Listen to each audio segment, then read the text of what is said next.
Hello friends, कैसे हैं आप सब? होप आप बहुत अच्छे होंगे। Welcome back to my channel career point with Shashwati. दोस्तों, मैं आज आपके लिए फिर से कुछ गवर्नमेंट वैकेंसीज लेके आई हूँ जो नवरंगपुर गवर्नमेंट ऑफ ओडिशा की तरफ से निकल के आया है। ये देखिए नवरंगपुर का ऑफिशियल वेबसाइट है और मैं नीचे चलती हूँ रिक्रूटमेंट सेक्शन पे। देखते हैं क्या वैकेंसीज निकली है, कितनी पोस्ट के लिए निकली है, एज लिमिट क्या है, एलिजिबिलिटी क्राइटेरिया क्या है, पे स्केल क्या है।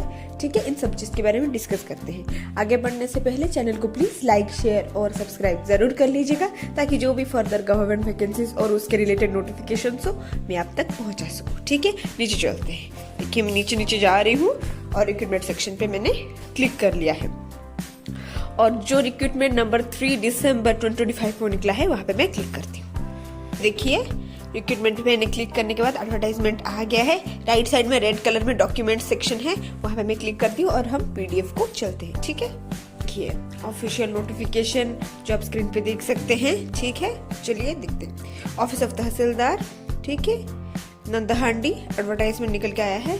नीचे चलते हैं।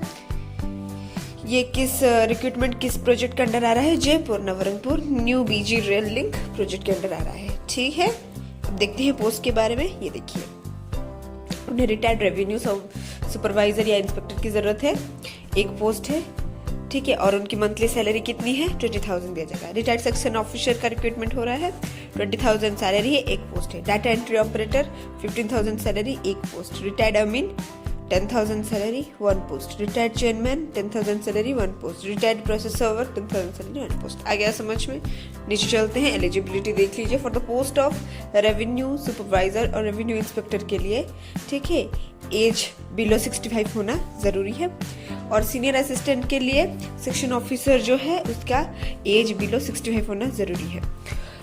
कंप्यूटर ऑपरेटर के लिए एटलीस्ट जो भी बच्चे अप्लाई कर रहे हैं 12th पास होने चाहिए क्वालिफिकेशन के हिसाब से। ठीक है, और एटलीस्ट डिप्लोमा होना चाहिए कंप्यूटर एप्लीकेशन में। आ गया समझ में? मतलब डिप्लोमा का सर्टिफिकेट आपके पास होना चाहिए। 18 और 45 ईयर्स के अंदर होने चाहिए जो भी इस पोजीशन के लिए अप्लाई कर रहे हैं। और उनको लिखना, पढ़ना और बोलना ओडिया आना चाहिए। आ गया समझ में? ओडिया मैंडेटरी है।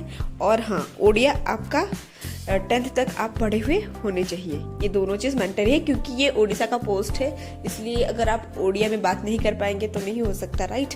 इसलिए ओडिया में लिखना, बोलना और पढ़ना उसे आना चाहिए। आ गया समझ में? नीचे चलते हैं। अमीन कम ट्रेसर के लिए एज बिलो 65 होना चाहिए।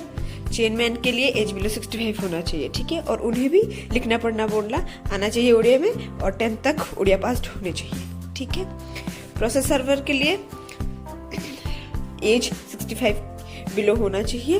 18 से 65 ईयर्स के अंदर जो भी है वो इस पोस्ट के लिए अप्लाई कर सकते हैं। और ये पोस्ट के लिए भी ओडिया लिखना, पढ़ना, बोलना आना चाहिए और 10th पास तक ओडिया पढ़ा हुआ होना चाहिए। आगे समझ में? नीचे चलते हैं।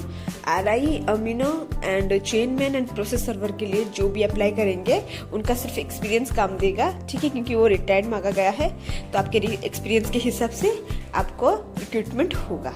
ठीक है, पर जो डाटा एंट्री ऑपरेटर के लिए अप्लाई कर रहे हैं उन्हें भी इस पोस्ट के लिए अप्लाई किया होगा। उनको एक रिटन टेस्ट देना पड़ेगा। क्वालिफाई करने के बाद आपका प्रैक्टिकल टेस्ट होगा, उसके बाद ही आपका रिक्रूटमेंट होगा। आ गया समझ में? नीचे चलते हैं। ठीक है, जो भी कैंडिडेट्स इंटरेस्टेड हैं वो स्पीड पोस्ट या रजिस्टर्ड पोस्ट के थ्रू भेज सकते हैं अपना application form before 15 of December 2025। ठीक है, कहाँ? नंदहांडी में। ठीक है, आ गया समझ में? ये देखिए एप्लीकेशन का फॉर्मेट है। जिस पोस्ट के लिए आप अप्लाई कर रहे हैं उसका नाम, आपका photograph, name, father's name, date of birth, gender, marital status, educational qualification, ठीक है, प्रेजेंट एड्रेस, परमानेंट एड्रेस। आ गया समझ में? आपका वर्क एक्सपीरियंस, जो लोग रिटायर्ड अप्लाई कर रहे हैं और जिनका जो डाटा एंट्री ऑपरेटर के लिए अप्लाई कर रहे हैं उनका जरूरत नहीं है कोई। ठीक है, mobile number, email ID, declaration, ठीक है, आपका नाम, सन और वाइफ ऑफ जो भी नाम होगा, full signature of applicant, place and date. ठीक है, इस एप्लीकेशन को अच्छे से भरना, उसके साथ सेल्फ अटेस्टेड डॉक्यूमेंट्स जो भी आपका क्वालिफिकेशन हो इस फॉर्म के साथ अटैच कर देना और गिवन डेट के बिफोर भेज देना जब वो लिखे गए हैं लास्ट डेट का। आ गया समझ में? थैंक यू सो मच मेरा वीडियो देखने के लिए। मैं इस वीडियो का लिंक डिस्क्रिप्शन बॉक्स में दे दूंगी। फिर मिलेंगे कुछ नए गवर्नमेंट वैकेंसीज के साथ मेरे नेक्स्ट वीडियो में। तब तक के लिए थैंक यू।